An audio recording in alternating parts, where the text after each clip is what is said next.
people who can't make it today? I'm recording now. Fantastic. And Issa's about to join. Okay. Do you guys want to tell me when to kick off? Whenever you think enough people are here to start. Kicking off can mean a great many things. Yes.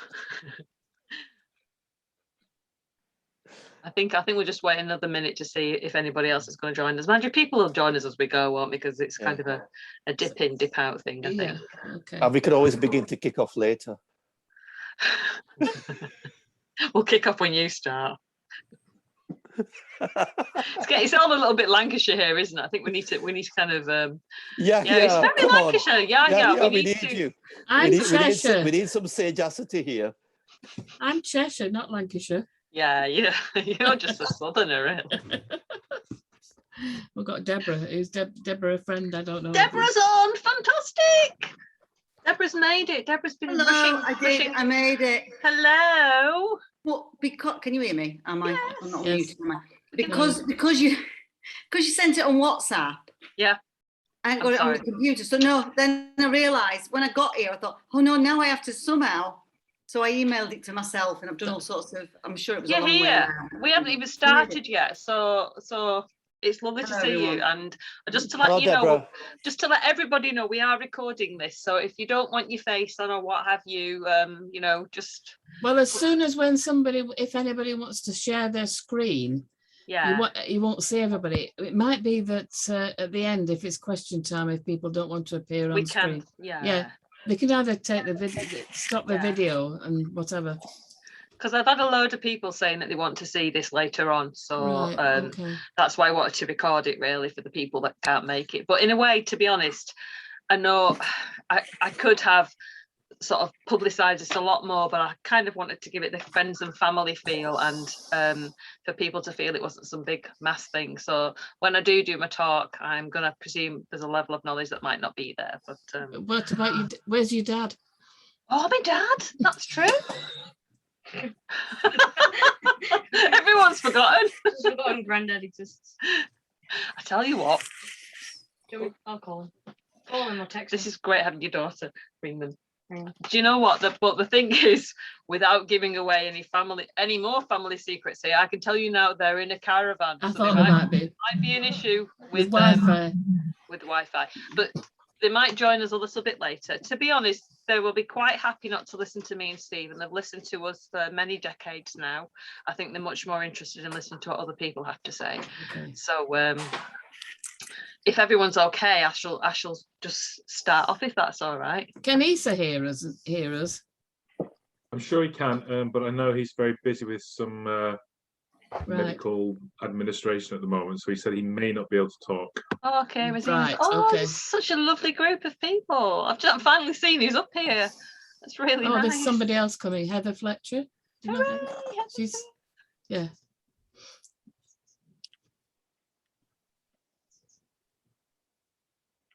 she is. Hello, Heather. Hello. It didn't say your name. It said Joanne's meeting. No. I thought I'd joined the wrong meeting. It said Joanne. No, it's because I'm Christina's aunt, and my name is actually Gay Jeanne, not Joanne. So that's probably what's confused you. Yeah. That's what it was. Yes. Yeah. But I thought, oh gosh, I've got the wrong number. Okay. Right. Thanks for joining us. Well, that's okay. It's just finished my supper. Oh. Somebody's whispering. Right, I think I'll start. Yeah, okay. Let's kick off. And apologies if you see my daughter rushing back in after she's tried to corner the grandparents. But yeah, like I say, they might be enjoying themselves somewhere and might not be able to even get onto it. So right, I shall screen share. What I'm going to do is I'm just going to quickly, because there might be a few people on here who don't really know the story of Robert's life. So I'm going to run through it. Normally I could take up to an hour, but I will not do that because my brother's got another meeting and I promised him he can go next. So I shall rattle through this. So if I speak really fast, please forgive me. But it's because I just want to get to the most important points, really. So if everybody can mute themselves, if that's possible. I can mute all if you wish. Yeah, mute all if you don't mind. Okay. And then we can move back to whatever in a minute. Right, so I shall. Okay. Oh, right. Is that okay? Is that working? No. There we go. Any good? Right. The screen share is, yeah, it will do when it comes up. It's trying to at the moment. There we go.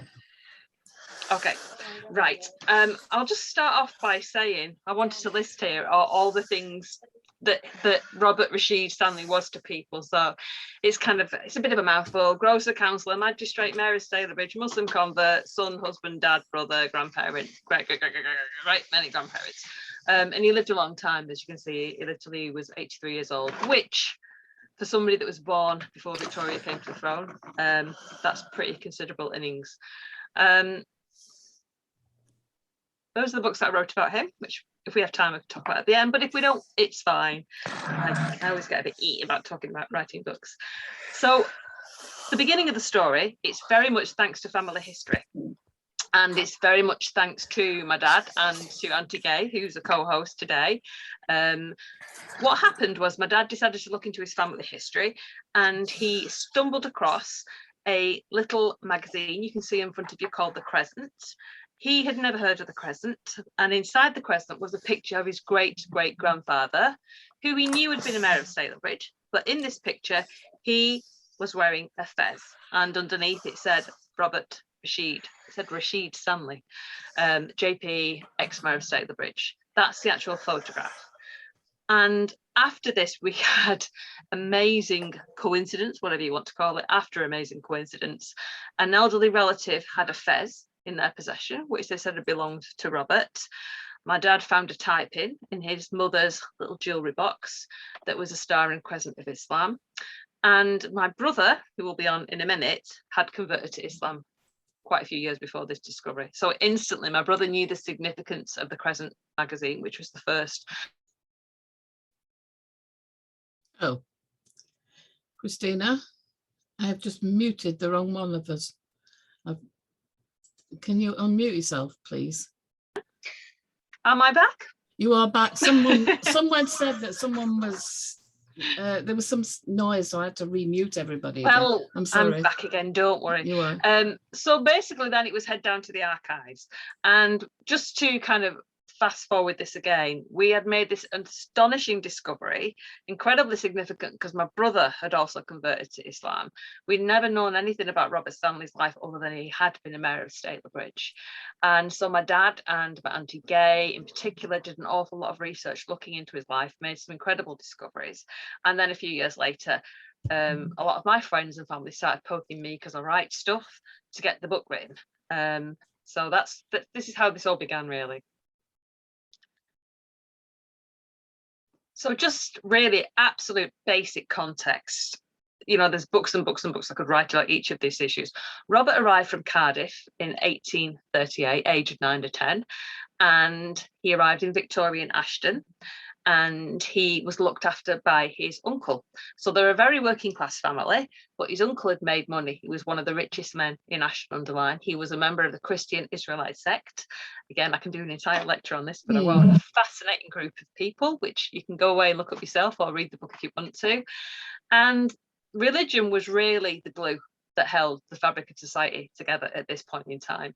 You know, this was the beginning of the Industrial Revolution, and Ashton and Stalybridge in particular were very, very well-known areas. It was where it all began.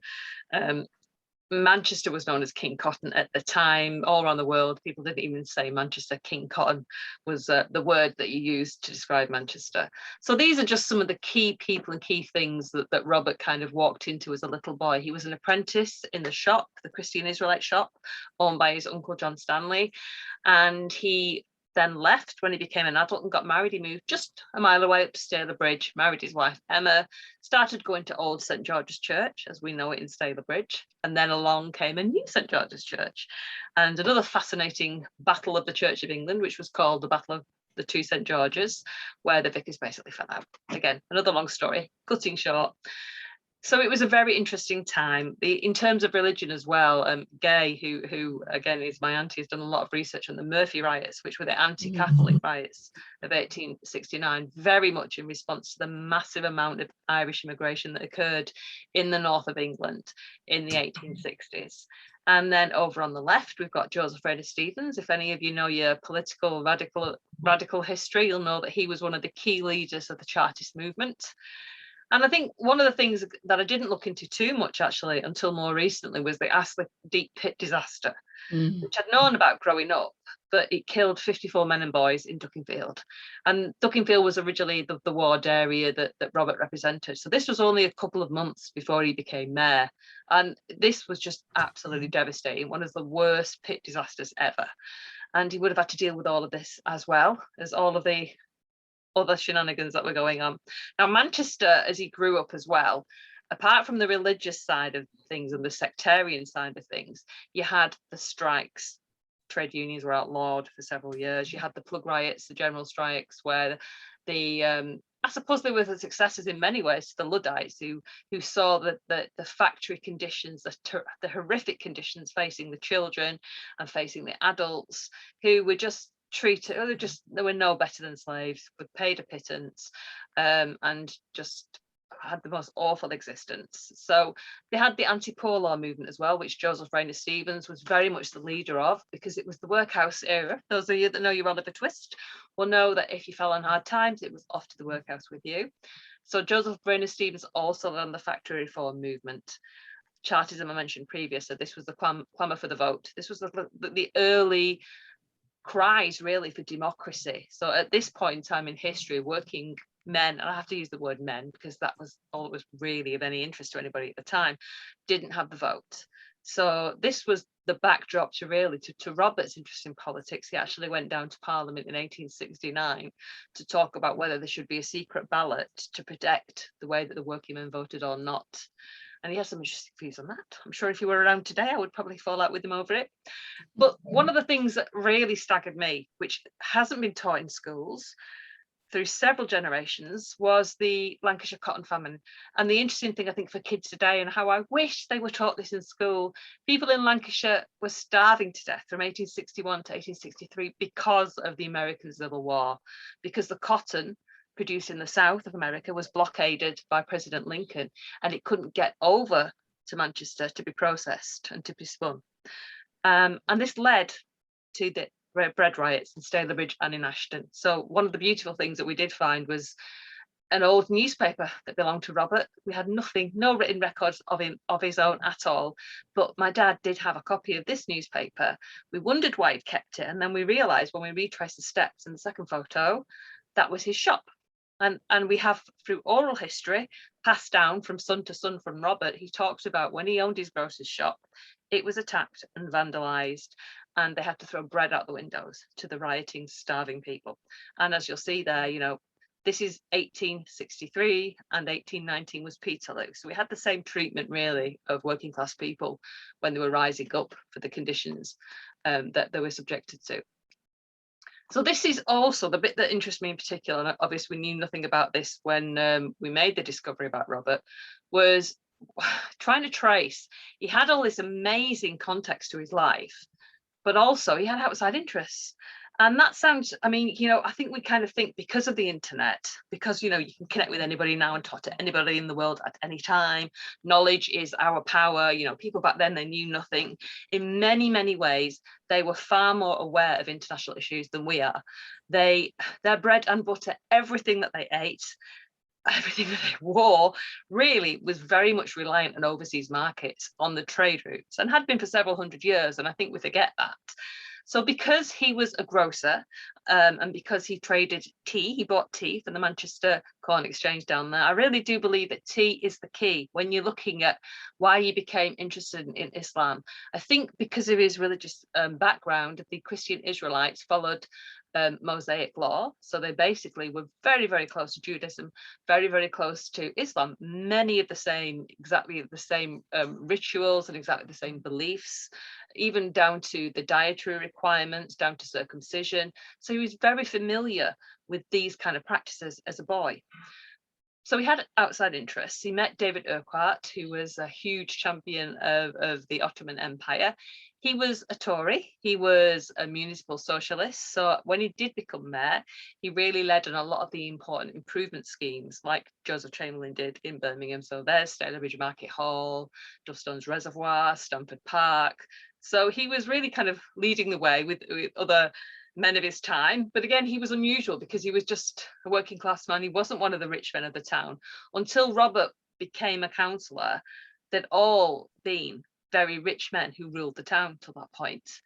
So he wrote, after he stepped down from being a mayor, and I won't go into the wheres and wherefores, but there was a terrible massacre of Christians by the Ottoman army, and he was asked by Gladstone and other people that Robert loathed to call a public meeting to condemn it, and he wouldn't. He said, I absolutely condemn this, but I believe that procedures have been put in place, and I believe that you're trying to whip up what he thought was basically, I think, anti-Ottoman and anti-Muslim sentiment.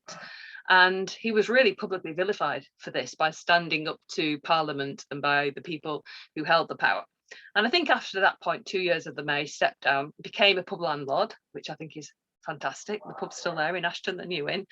And from there, he decided he was going to write to the Sultan, the Caliph, the head of the Ottoman Empire, and give him some advice on manufacturing and agricultural issues and the military issues. He asked for an English translation of the Quran by a Muslim, not by a Christian, because until this point it had been only translated by Christians. And he lobbied the government. He was always writing to the newspapers about the plight of Muslims. And at this point, he's still a Christian, you know, as far as we know, he's not a Muslim by this point. But then he moved to Manchester. He left Stalybridge in 1897. So bear in mind, I'm not going to say he had 11 children, because he didn't. His wife had 11 children. He'd had a long time as a dad, as well as all these other civic positions.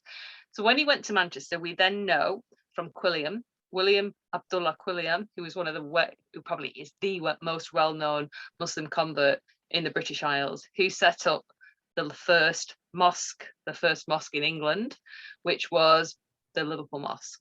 And it was in the presence of Quilliam. He said Shahada, he became a Muslim in April 1898. Quilliam almost instantly really appointed him as the vice chairman of the Liverpool Mosque. So that's a photograph of the mosque, and you can see here's our Robert behind Quilliam. He's now Rashid. And from this point on, you know, it's all a mystery. We know through the Crescent that he was there a lot at the meetings, a lot at the religious services, meeting the dignitaries. We know he was incredibly well thought of, but we don't know what his community thought of him until very close to his death, when the local municipal journal more or less apologized to him publicly, saying that he had been right all along about the Bulgarian atrocities. So he died. He went back to live with his daughter in Stalybridge. That's his house on Wakefield Road. My dad went to find the grave, and he found it about a month before, this is his grave, a month before the local authority, unfortunately, in partnership with the church, gave permission to dig up this part of the graveyard and to build a car park on it. So we only managed to get a photograph of it. We didn't manage to keep the headstone, even though we did ask for permission. So Quilliam left the UK. World War I is about to break out. Our family never spoke about this, ever. So all of us, parents, grandparents, grew up not knowing this information. So I just wanted to close really with, I suppose, one of the things that means the most to me is when I do these talks, and again, sorry, but they normally last a lot longer. This was a young man, Mohammed Amin, who came to one of the Manchester talks, and he was so angered by the fact that the headstone and, you know, the grave had kind of gone, been vandalized, whatever you want to call it. He decided to write his own poem. He was only 13 years old a couple of years ago. So I'll just read it out to you now. He came from poverty, gained virtue and fought vice. He worked as a grocer and traded tea with honesty. He was a justice of the peace, serving with dignity. He was made mayor of Stalybridge, not once but twice. He lived in difficult times during Queen Victoria's reign. America's Civil War, no cotton, no work, no bread. Fierce hunger, civil strife, turmoil, so many dead. The rich exploit the poor, lives lives laden with pain. He stood up for the weak and downtrodden. He wasn't schooled, but wrote verse sweet and tender. He didn't yield to the high and mighty, spoke with candour. A natural leader, a man of great perception. A gentle soul, awake in spirit, accepted the Muslim creed. He chose the name meaning rightly guided or Rashid. And I think that just gives us all hope for the future when we produce young people like that who really listen and who a story that's been hidden for so long comes to light. So thank you to him. Thank you to his wonderful family. Thanks. Sorry, I should have said at the beginning, Saida Farsi's given apologies. She was hoping to come along tonight, but she couldn't make it. So she sends her best. And thank you to her for supporting all the work that we've done over the last couple of years. So those are the two books I wrote. One of them is the research, the historical biography, and the other one's more of a work of creative fiction, trying to imagine Robert's life, and particularly the women, because obviously it's the women's voices we just don't get to hear, because they were just not written down and nobody was particularly interested in what they had to say. So I'm going to shut up now, hand over to my brother, because I know he's got to race off to another meeting. So really what we're going to do, I think over the next 20 to 30 minutes, is ask a group of very close friends just to give their reflections on Robert's life, because everybody usually listens to me wittering on, but I think it's really nice to hear other people. So over to you, our kid. Can you stop sharing now, Christina? If I can remember how to do it. Stop share. Right. And you can share your screen if you need to, Stephen. Oh no, I don't need to. You just need to. Thanks. Right, okay. You dance here, by the way. Yes, somewhere. I noticed those features. Yeah, hello everybody. I hope you're all well, and it's lovely to see so many names. I can't actually see faces at the moment. But yeah, hi Heather, Yahya, Razwan, Deborah. I don't think we've had the pleasure, neither John, and some other people that I recognise, not least Rosie and Aisa, and Tahir and Mahmoud, whoever you are, welcome, and Ravim Ismail. Yeah, so my name is Stephen Longden. Like Tina, I'm a descendant of Robert Rashid Stanley. Tina's asked me to spend just a minute or two about why Robert Rashid is important to me. Thought about this, and there's a couple of things. The first one, I think, which is a very kind of a general statement, but Robert Rashid is another example of the huge influences that everybody in this country of ours, call it what you will, England, the United Kingdom, whatever names it had before the United Kingdom was formally recognised in law. We've had wave after wave of people all the way back to time immemorial coming into this land, bringing with them a whole range of influences from around the world, not least Europe, not least the Middle East and Africa and elsewhere. And that's what makes this nation up. We've had so many influences, and this gentleman is an example of that, Robert Rashid Stanley, where whether you look at his earlier life as a Christian Israelite, the influence of Judaism on his early life and on that particular movement, if you of course look at his later life where Islam played a great part, and his early contact with particularly Turks. So he's another example of these constant influences that everybody has, in fact, wherever you are in the world.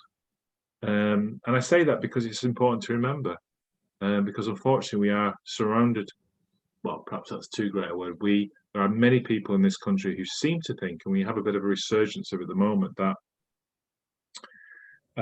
this country of ours is somehow unique in terms of the either the ethnic origins of the people that inhabit these shores, or indeed the culture that we like to claim. And of course it's not. Those of us who know history, like my sister and many on this call, know that we have a huge number of influences. So that's the first observation. And the second observation is perhaps a little bit more personal, particularly for those of us who live in Manchester and possibly the wider north of England as well, but particularly in the greater Manchester area. There are many people, indeed there's a culture, I would argue, within Manchester of independent thinking and being people of independent opinions. And I think many of us appreciate that. We are often looked at askance, as indeed is places like Liverpool, which is interesting, bearing in mind the connection Tina talked about with Abdullah Quilliam. But of course, it goes much more deeper and much more widespread than just the Muslim community there. We value it. We've been brought up on it, and we have, you know, for many of us, it's been in our mother's milk. You know, we demand our rights to think for ourselves, to act as we wish to act, and that has led to many innovations. We talked about the Industrial Revolution tonight.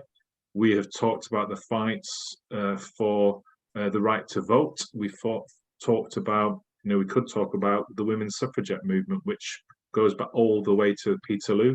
And of course, the leaders of the suffragette movement were very much based in this part of the world.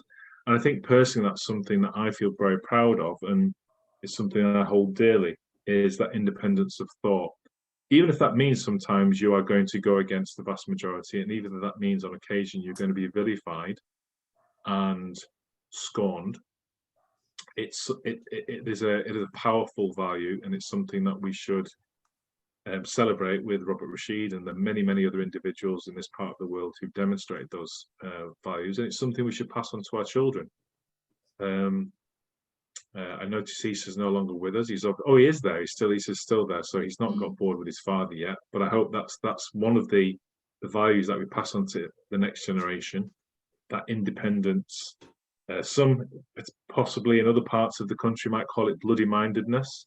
So be it. We like to think it as independence, and you know, we should continue. And that's something, you know, is reiterated and we're reminded of in the life of Robert Rashid. So thanks to our Tina for putting this on, and this little memorial. It's nice to reflect, and thanks for the opportunity. I'm going to stay on for a minute or two, but then I must shoot off. I've got the Labour group meeting here in Trafford, but I don't think I'm keeping many secrets by saying I'd much rather be with you guys than over at that Labour group meeting. But hey, don't tell the leader of Trafford Council that, will you? Okay. I'm sure Heather would agree with me. But then she's Manchester, she's allowed to. Okay, guys, so I'll stay on for a little bit, but thanks for the time. Take care. Can I just say that Afzal Khan's managing to sign in now? You might be pleased to know that. He's still muted, so. Thank you, I'll have to wait to listen to Afzal as well. Then where's he gone? Afzal. Shall we get, if Yahya wouldn't mind speaking next? Yeah, then... but Afzal's gone and disappeared again. Yeah, well, let's ask Yahya, because I think. No, he's not. He's there. Oh, you know, I'm completely confused as to who's on next. Yeah, there you are. He's moved from the bottom of the screen. Let me settle down on my camera and everything. You chill out. We know where you've been and we know what you've been doing. Thank you. It's lovely to see you. We were just going to ask Yahya to give us a little talk. Just give a few minutes reflections on his perception of Robert Rashid Stanley, if you don't mind. Do we need to unmute Mr. Birt? I'm unmuted. Yeah, there you go. Good evening to everybody, and it's great to be here. And you know, Christina's done a fabulous service to the whole country, I think, in publishing her research on Robert Rashid, and you know, also the research that her aunt and father have done. I think it's a really inspiring life. And as Stephen said, it brings together so many threads of history that tend to get covered over and don't get taught in school.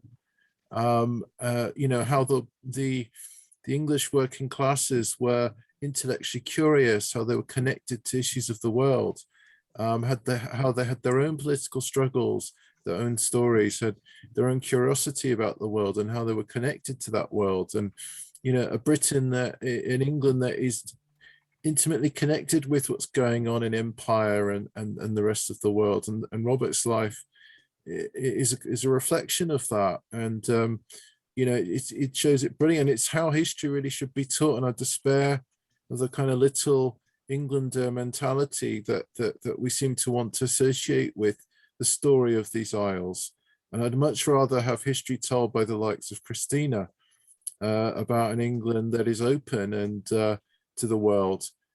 So there's two ways of looking at these islands, I guess. One way is to say that the water that surrounds us is like a moat. It's protective. It shields us from the rest of the world. But another way to look at water is as a passageway, as a way to travel on ship and so on around the world, as a connector, not as a defensive wall. And I think that's everything. I think we have to tell the story of our islands in an open way, and Robert's life shows that to us. And I really wish that kind of message can be put through to our younger generation, that view of themselves, of being open to the world and being influenced by it and influencing it. My own family history is, I was born in Manchester myself, in Wythenshawe General Hospital in 1968. I was born prematurely. I only weighed 2 pounds. I could lay in the palm of my mother's hand. And I only survived because of the NHS, because of the introduction of one of the first ever baby incubator units at the hospital in Wythenshawe. So I'm a great supporter of our NHS and everything that it stands for. My father was from Liverpool. So when I converted to Islam in 1989, I was very interested to come across the story of Abdullah Quilliam in the early 90s, but not much was known about him. And, over the last few decades, I've been involved in promoting this early history. I commissioned Professor Ron Jeeves to write his biography of Abdullah Quilliam, which came out about 10 years ago. And now myself, I've brought my own book out this year.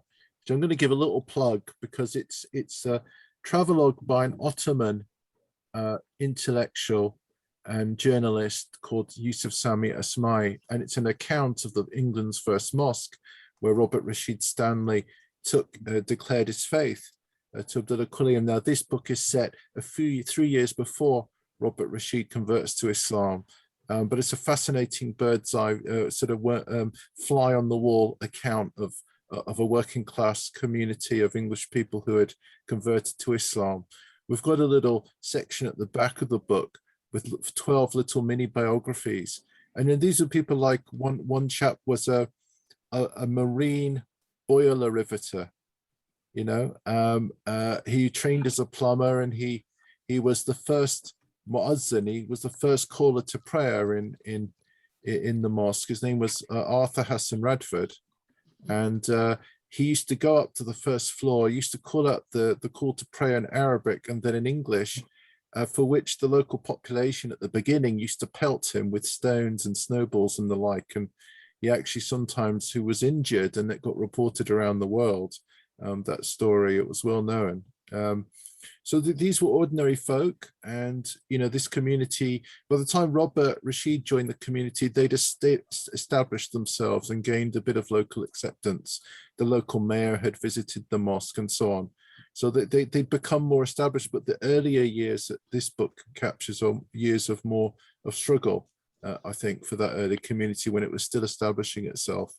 So this is a fascinating history, and I really thank Christina and her family, for bringing this to light, and to be tireless educators and keep on telling this story, because I think it's a story that, it's a family history, but also it's a universal story that everybody can learn something from. And I hope that Robert Rashid's story is taught in schools, and that these stories of these early converts do become part of the national story at some point in the not too distant future. Thank you.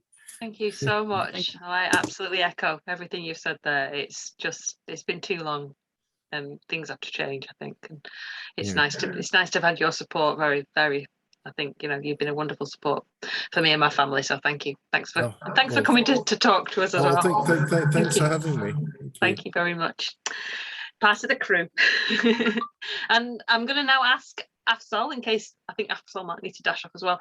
Afzal Khan, who we have known for donkey's years, who is the MP for Gorton, but also Shadow Deputy Speaker of the House of Commons. So he's just dashed back from doing very unimportant things, and I think it's fair enough to say that without Afzal's support, because I think there were times when you don't know people in the world of literature and publishing, and you stand there thinking, no one will ever take any notice of this. Afzal just pushed me in particular to get it out there, and he had such faith and confidence in this. So over to you, the first Muslim mayor of Manchester, Afzal. Well, thank you very much, Christina. It's a pleasure to be able to join you. When you asked me, I was excited, and then I was equally a little bit worried. With the first day back in Parliament, with so much going on, with 3 statements from Prime Minister, Foreign Minister, COVID-19, all this going on, what's going to happen. But I'm pleased that I've been able to join you. I missed part of it. I'm hoping to stay as long as I can, really, to listen to other people as well. Good to hear Yahya and the work that he's done as well. I have not seen his book, so maybe I'm going to have to invest some money buying this book as well. Yeah, look, for me, like you said, I've known the family for a long time. It was Stephen, I think, who I've met first in some of those study circles that he was engaged with, myself, him visiting my home, having some meals together. And really had no idea, he didn't, I certainly didn't, about Robert Rashid Stanley. And then down the road, of course, I met you as well, and we did many events together. I still remember the Ethiopian roasted coffee with the Bishop of Manchester. So yeah, it's been great getting to know the family as well, and to learn a bit more about Robert Rashid Stanley. The first I came across this was when I became the Lord Mayor of Manchester. That was back in 2005. And there was a little bit hype about this as a major city like Manchester having a Muslim Lord Mayor. So that buzz, you know, there was a lot of social media stuff, Facebook stuff. And then somebody said, hold on a minute, you're not the first. We've had a mayor here before. And that's when, so what? What's this? And then Robert Rashid Stanley, and then the connection, of course, with Stephen, all that sort of came together. So I've always been fascinated with this whole history and this past and how and what happened. So I've also visited Liverpool Abdullah Quilliam Centre as well, the excellent work they're doing, and then learning into the history. I find it really fascinating in a sense, in many ways. I find that this group of Muslims, they were far more advanced than even where we are today. And that I find interesting, you know, the way they were engaging politics, they were engaging with the social issues at the time, or where they were actually coming out with some of the answers and solutions to the society's problem. And I find that whole experience, you know, trying to learn about that, I find it really interesting.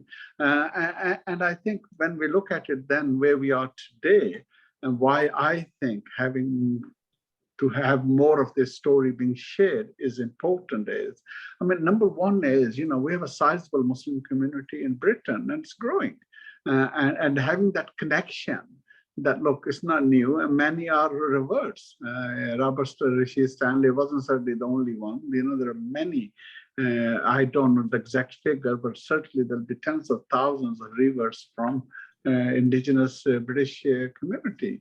So for them to have that history, but with it, I think those Muslims who are born here as well and whose parentage like mine, you know, is linked to different parts of the Muslim world, as again being able to connect up with this history, I think is also important. And then I think ultimately there are 2 other points for me. One is this whole community cohesion idea, because the more we understand about one another, the better we are connected.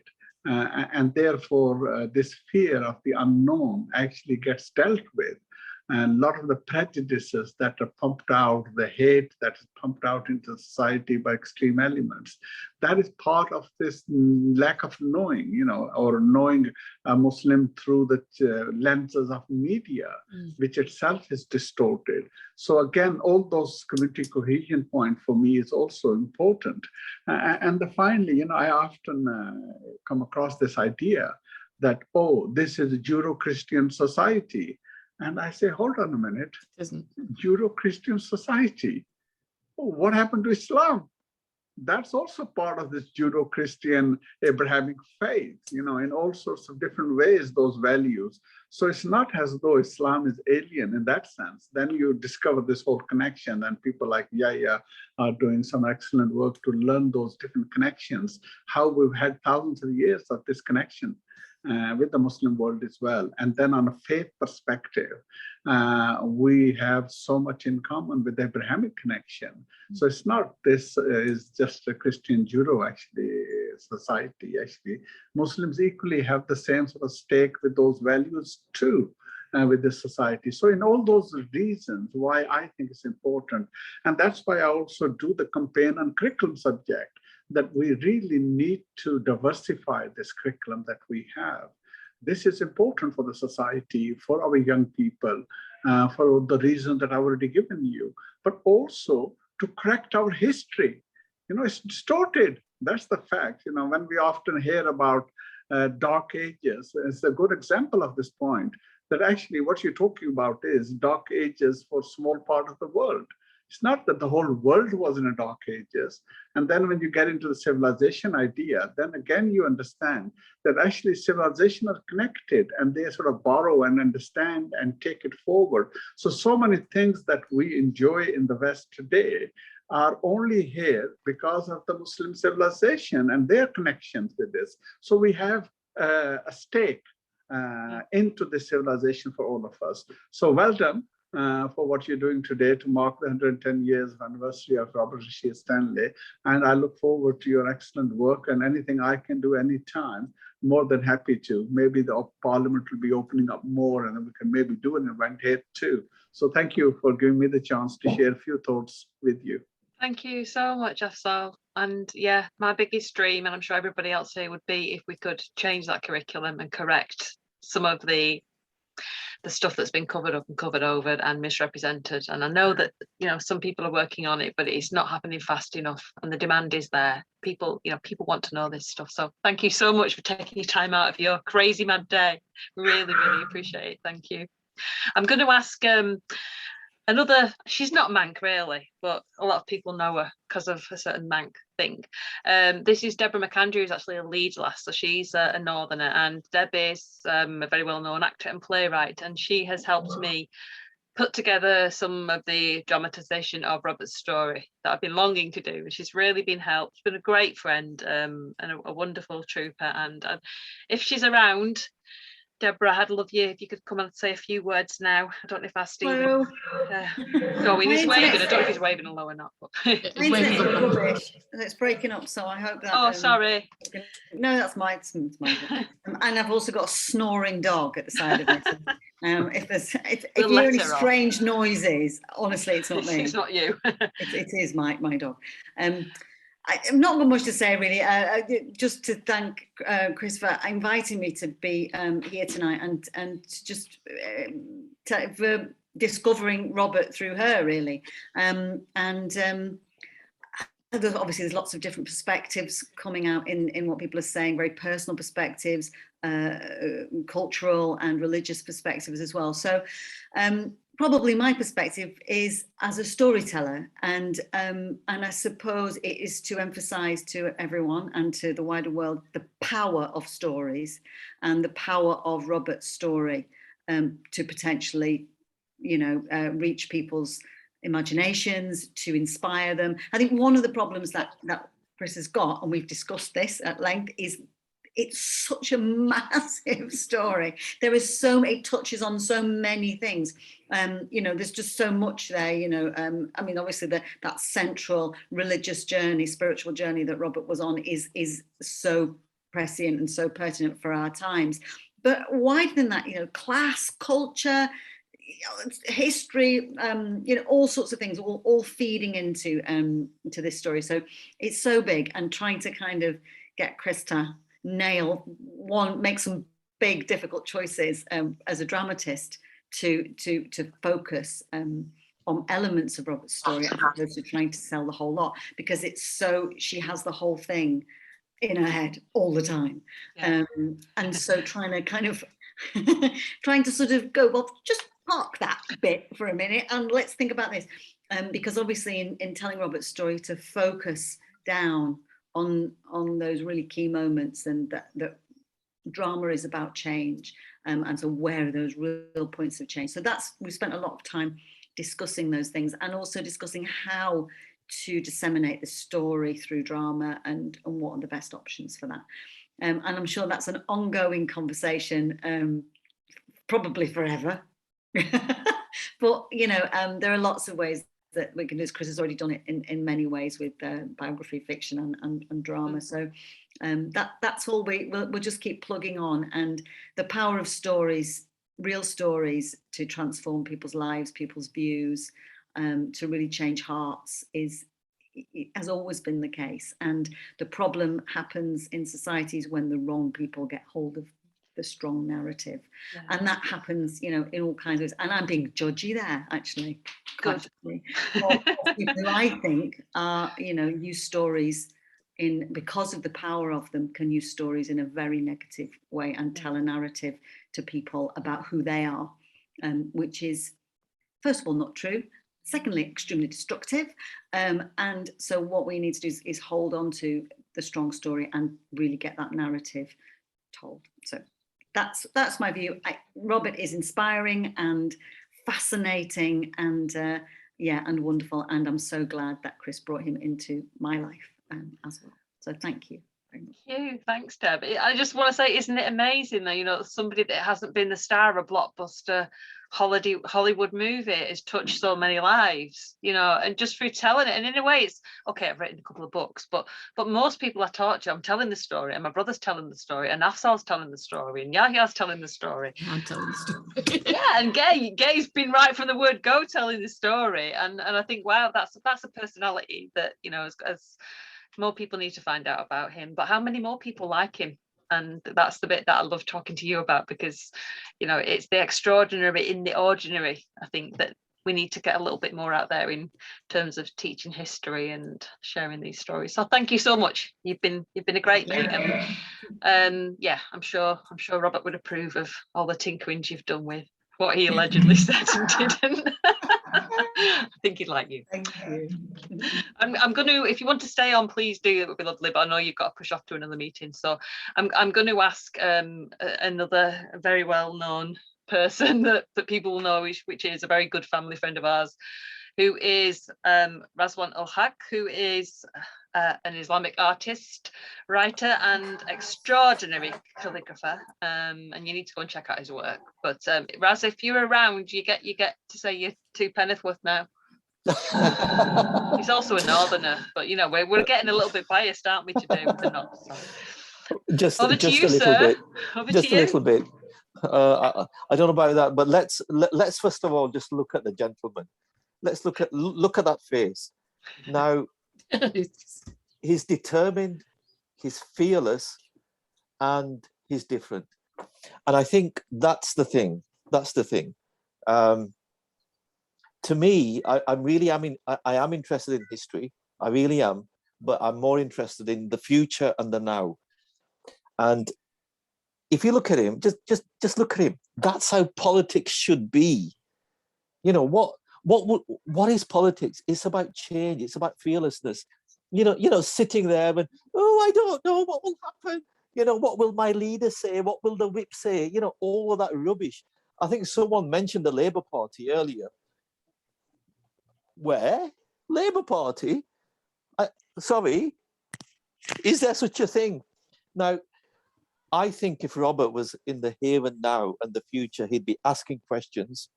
He'd be courageous, but he'd do it in a really, really lovely way. And that's what I like about it.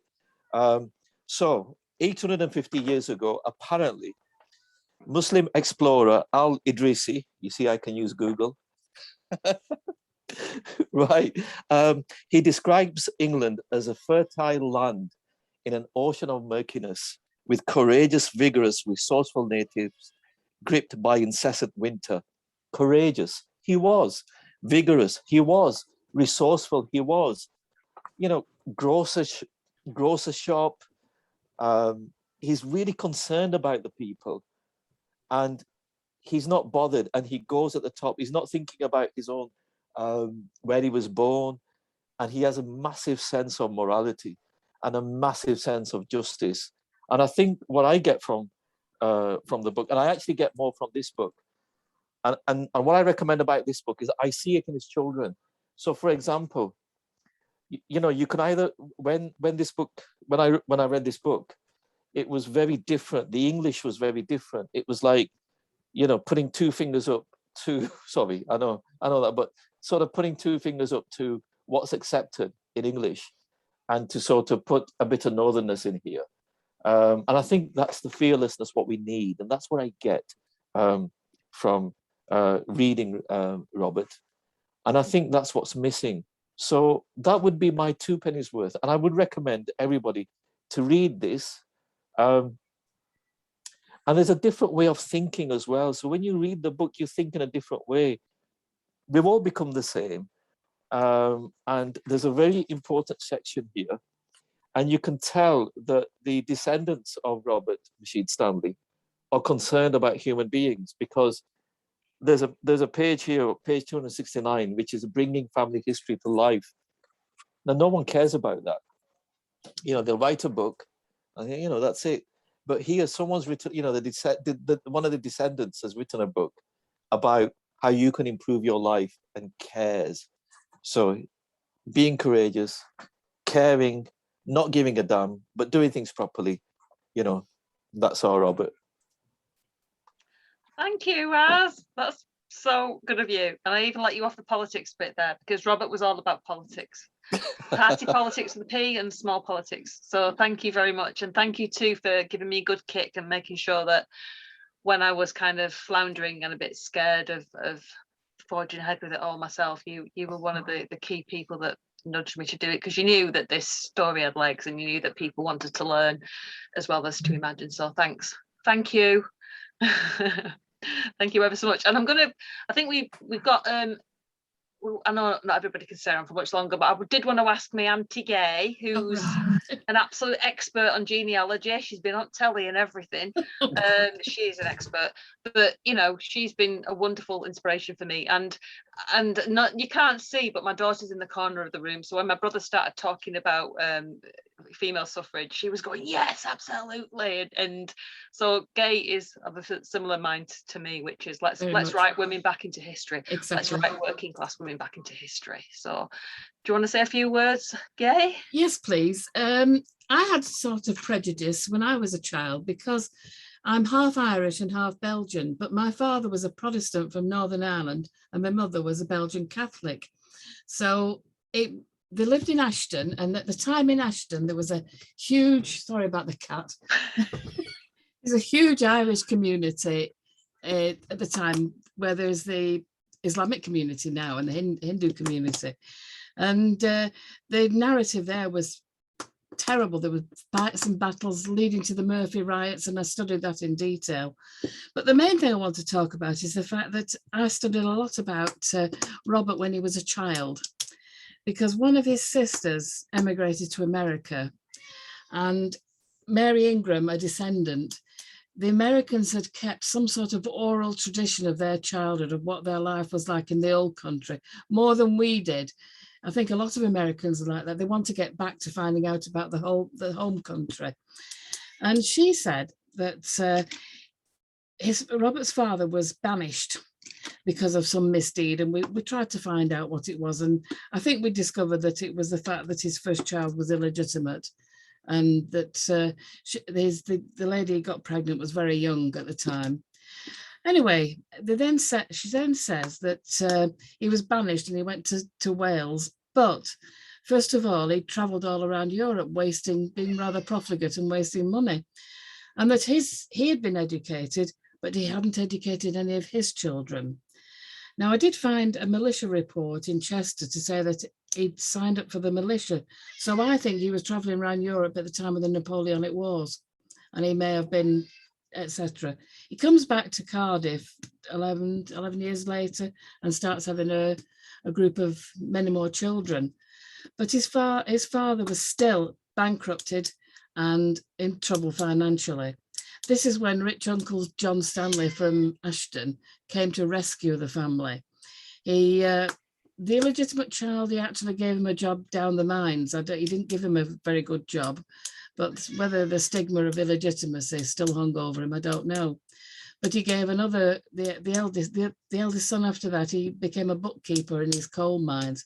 But Robert Rashid, he gave him a job in his old Joanna shop. That was it was a shop where they gave the needs of the Christian Israelite community for kosher produce, etc.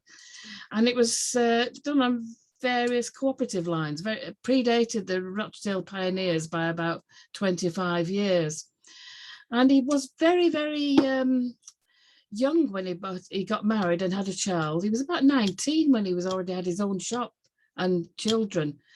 But he had not been, he'd had no education from his father. The only education he had was as this apprentice. So he became very, very well read, and he read worldwide things. So really, I think all the power to him, because he was totally self-educated. So that's the main thing I wanted to bring to the story tonight. Thank you. And I'm really glad you said that, because that was one of the themes that whenever I talk about him, I can't get over the fact that he just must have read and read and read and read, and just his knowledge was just incredible. To have gone through all the newspapers that I did, that's the first time I heard his voice.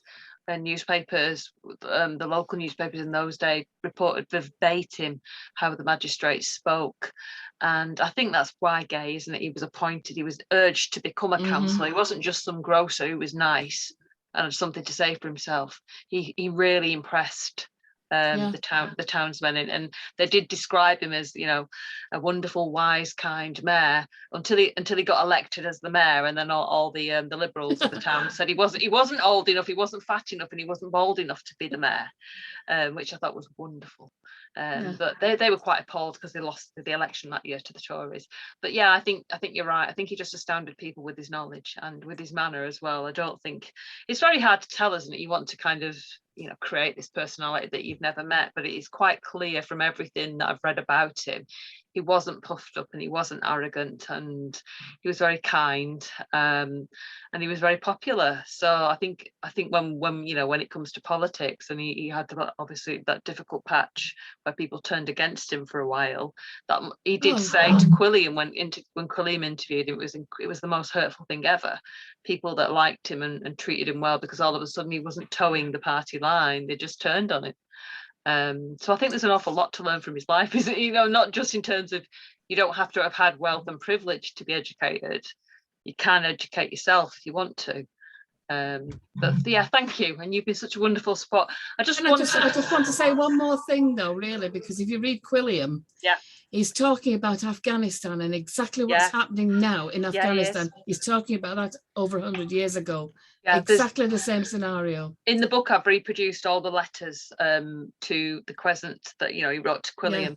Armenia, Afghanistan, the Balkans, you know, way before World War One, and he's just predicting the whole carve up, the constant footballing of the region. And you can read that now, and it's quite shocking to think, you know, this was happening then, what have we done now? And he just there's a really funny, I don't know if you remember this guy, there's a really funny letter he writes which says everybody wants peace at this, and I'm entitled to my peace. And he wrote this letter to the Times, and it was such a sarcastic, typically Longden Stanley way of writing a letter. So yeah, great admiration for him there. And I think we've pursued that ourselves, haven't we, as a family? We've kind of just, if people pull up the ladder behind them or block you, we kind of just go away and do it ourselves. You know, I think that's a good family trait that we probably have, that we've got from Robert. Heather wants to ask a question, but you'll have to unmute yourself. Time for a couple of questions if people want to raise their hands or what have you. Gay and I will be watching. We'll just run for another 5 minutes, if that's okay, and then make it a wrap. Yeah, just actually it's two very quick questions. First of all, have you traced his children's lines? And the second question is, do you think it would make a good film? And if so, who would you cast in the role of Robert? His second great grandson.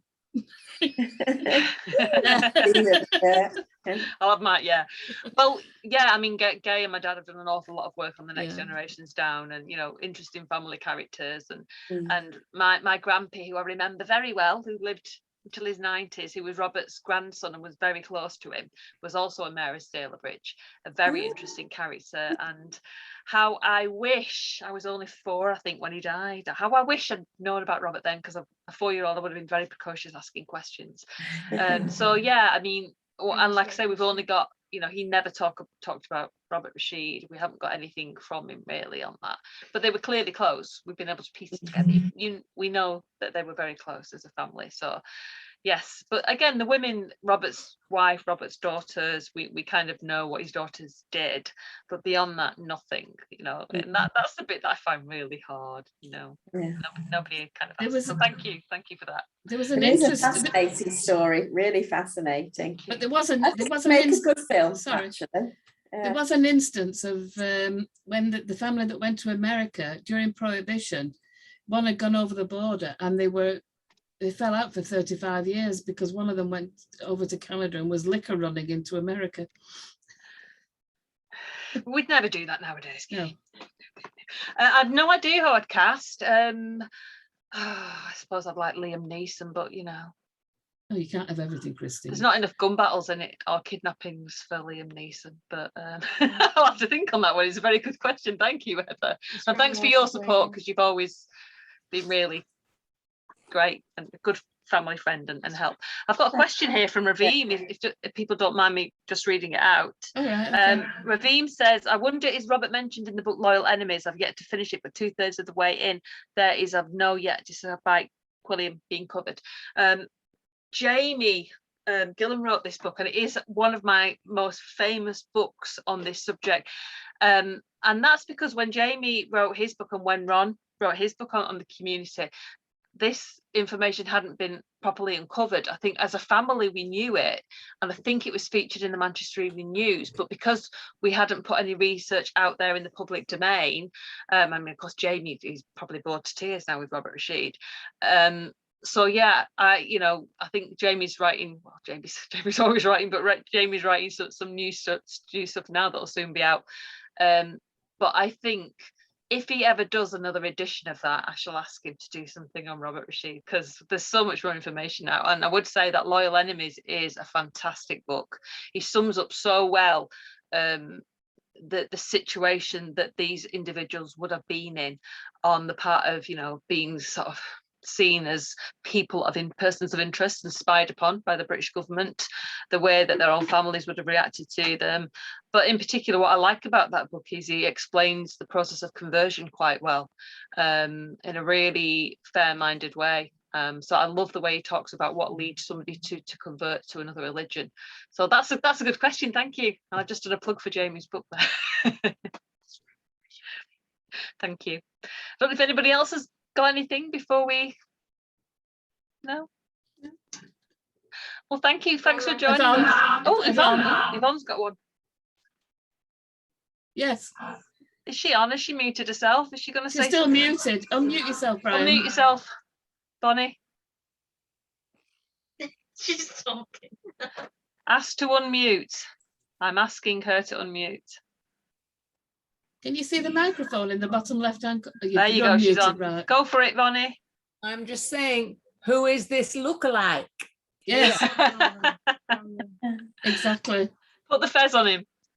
We haven't got it. I forgot to bring it. Actually, do you know, I did want to say at the end of my talk, if you want to go to the website, which is www.robertrashidstanley.wordpress.com, don't forget you spell Rashid, R-E-S-C-H-I-D. You can then see a wonderful trailer done by Conor Ibrahim, and my dad is a wonderful silent movie actor. Dad would be the best ever Robert Rashid, because he is the spitting image of his great-great-grandfather, as you can see there. But you'd only want to do it black and white silent movie, so there probably isn't a great market for that these days. But if we can find somebody that looks like Robert Rashid or my dad, we just need a rich person to fund this film, and I'll write it. I'll do it for free. Oh, there's a question from Yahya. Yeah, thanks, Dad. But yeah, there's a big up for Dad, because without my dad, I've never been able to have done these books ever. He's my glamorous assistant, and yeah. Oh, Layla's planning to visit the mosque. That looks interesting. What's this one? Yeah, it's a message from Layla in chat. Okay, I can't see it. It's disappeared now. Oh, there you go. Yeah, this weekend. Fantastic. Well, it's a wonderful mosque. You need to get in touch. In fact, I need to sort out another visit. There's some Jewish group of people that want to visit it as well. I've got John. John's just... Yeah, I think John's before. Yeah. John was wondering, can anyone recall anything specific that Robert Rashid and Abdullah Quilliam said about Afghanistan?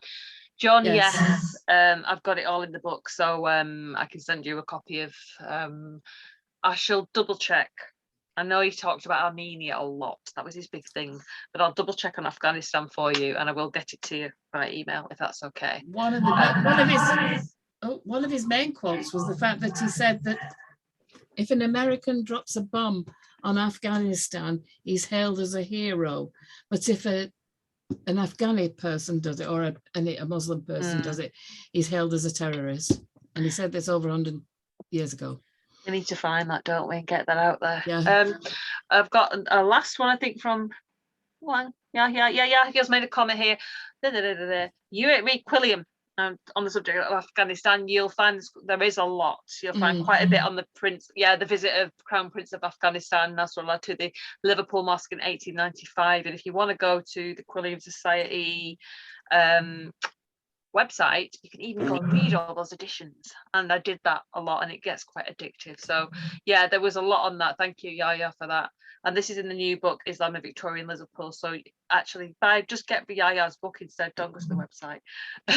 Thank you, Layla, for that lovely comment. And please give our best to the people at the mosque who've been wonderfully supportive as well. That's wonderful. And thanks for the comments, everybody. It's really kind, and we do appreciate you coming to remember him. And we haven't sung any songs and we haven't said any prayers, but you know, it's just nice to recognise this, and maybe we'll do it again in 10 years' time, or maybe we'll go and watch the film. I don't know. Thanks, Gay, because without Gay helped me sort all this out as well, and yeah, she's been a wonderful support. So thank you, everybody. God bless. You can all leave. You can all leave individually, or I can just. Shut us down, and then it'll probably work better. Yeah, okay. I'm just waiting. Some messages are coming up. All right, before I mute everybody. Bye, everybody. Okay. Bye, everybody. Thank you. Take care. Bye. Bye. Bye, Grandad. Bye. Bye, Ruby. Ending meeting for all now. Okay. Bye.